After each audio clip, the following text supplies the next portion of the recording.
میری ماں بہت خوبصورت تھی، ابو رکشہ ڈرائیور تھے۔ غربت اور اپنی خواہشات کے لیے ایک دن امی علی نامی شخص کے ساتھ چکر چلا کر ہمیں چھوڑ کر چلی گئی۔ میری امی کا نام شیلا تھا، نشیلی آنکھیں اور لمبے لمبے بال تھے۔ کہتے ہیں اللہ تعالیٰ اپنے ہر بندے کی آزمائش لیتا ہے اور اس کے کچھ بندے اس کی آزمائش پر پورا اتر جاتے ہیں اور کچھ کمزور پڑ جاتے ہیں۔ میری زندگی میں بھی ایک ایسا واقعہ ہوا جس کی وجہ سے میری اور میرے بھائی کی پوری زندگی بدل گئی۔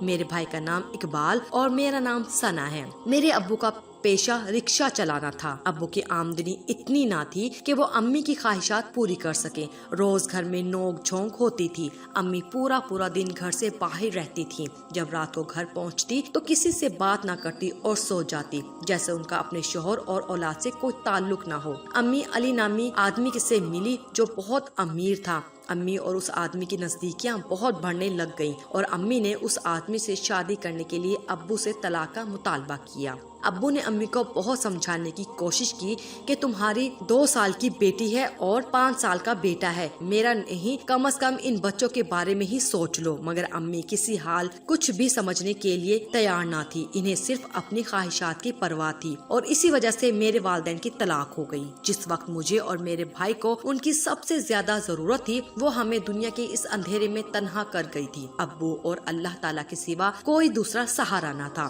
جب کسی ماں کو اپنی اولاد کو پیار کرتا دیکھتی تو اس ماں کی ممتا کو دیکھ کر میرا دل رو پڑتا اور گھنٹوں اکیلے بیٹھ کر رویا کرتی۔ سردیوں میں جب تمام بچے اپنی ماں کی گرم آغوش کے سائے میں سو رہے ہوتے تو میں رات کی تیز ہواؤں کی جھونکے سے ڈر جاتی، تو تب میں ایک دیوار کے ساتھ گھنٹوں اپنا سر زمین کی آغوش میں رکھ کر سوتی اور دعا کرتی کہ اللہ تعالیٰ اس رات کی سیاہی جلد ختم کر دے۔ تکلیف جب زیادہ ہوتی تو جب اپنوں سے زیادہ غیر لوگ ہمیں ترس کھا کر یہ کہتے، یہ لو کھانا، ہمارے گھر آؤ کھانا کھا لو۔ کچھ لوگ ترس کھا کر اپنے بچوں کے پہنے ہوئے کپڑے مجھے اور میرے بھائی کو دیتے۔ ہم انہیں بڑی خوشی پہن کر اپنے وقت کو گزارتے تھے۔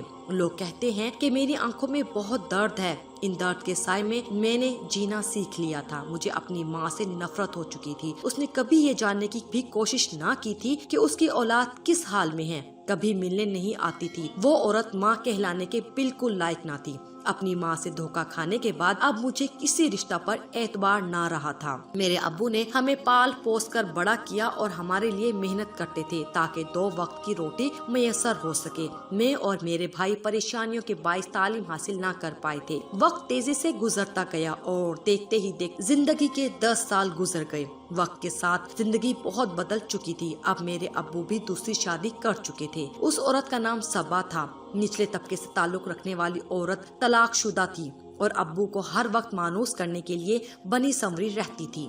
ستیلی ماں کے آنے کے بعد اب ابو بھی کافی بدل چکے تھے۔ اس عورت نے بیوی ہونے کے تمام فرائض ادا کیے، لیکن وہ ہمیں اپنی اولاد کی طرح نہیں اپنا پائی۔ میرا ملنا جلنا خاندان سے بھی ختم کر دیا تھا۔ میں پورا دن اکیلے کمرے میں گزار دیتی تھی۔ اس عورت کا رویہ ہم دونوں بہن بھائیوں سے بالکل اچھا نہ تھا۔ مجھ سے پورے گھر کا کام کرواتی اور کھانا پکواتی اور بھائی کو بھی نوکری پر لگوا دیا تھا، جہاں غلط صحبت ملنے کی وجہ سے وہ سگریٹ پینے کا عادی بن چکا تھا۔ آہستہ آہستہ اس نے سارے نشے کرنا شروع کر دیے تھے۔ اس عورت نے مجھے تعلیم تک نہ حاصل کرنے دی اور نہ ہی مجھے اچھے اور برے کی تمیز سمجھائی۔ اس عورت کی ایک ماں اور 2 شادی شدہ بہنیں اور ایک بھائی تھا۔ اس کے گھر والے اکثر آیا کرتے تھے۔ اس کا بھائی اچھی شخصیت کا کردار کا حامل نہ تھا، مجھے غلط نظروں سے دیکھتا، کبھی کسی بہانے سے میرا ہاتھ پکڑتا اور کبھی کسی بہانے سے میرے پاس آ کر بیٹھ جاتا۔ میں نے اس کی شکایت اپنی سوتیلی ماں سے کی تو اس نے الٹا مجھے ڈانٹا، دھمکایا اور گھر والوں کی نظر میں مجھے غلط ثابت کر دیا تھا تاکہ مجھ پر کوئی یقین نہ کرے۔ میں اس عورت کے ظلم کا حصہ بن چکی تھی۔ اس نے میری ناسمجھی اور معصومیت کا فائدہ اٹھایا اور جس عمر میں بچے پڑھتے ہیں اس عمر میں میرے دماغ میں عشق و محبت جیسی باتیں بھر دی۔ اپنے ذاتی مفاد کی خاطر میرا رشتہ اپنی خالہ کے بیٹے سے کر دیا۔ رشتے کے وقت میں 12 سال کی تھی اور 1 سال گزرنے کے بعد آپس کے اختلافات کی وجہ سے یہ رشتہ میری ستیلی ماں نے ختم کر دیا۔ ستیلی ماں مجھ سے کسی نہ کسی طریقے سے جان چھڑانا چاہتی تھی۔ میرا رشتہ روحان نامی 26 سالہ لڑکے سے کر دیا۔ اس کی عمر 26 سال، گندمی رنگ تھا، غریب طبقے سے تعلق رکھتا تھا اور رکشہ چلاتا تھا۔ رشتے کے بعد وقت تیزی سے گزرتا گیا۔ اب میری عمر 15 سال ہو چکی تھی۔ شادی کی تیاریاں ہو رہی تھی۔ ایک دن میں اور میرا بھائی شادی کا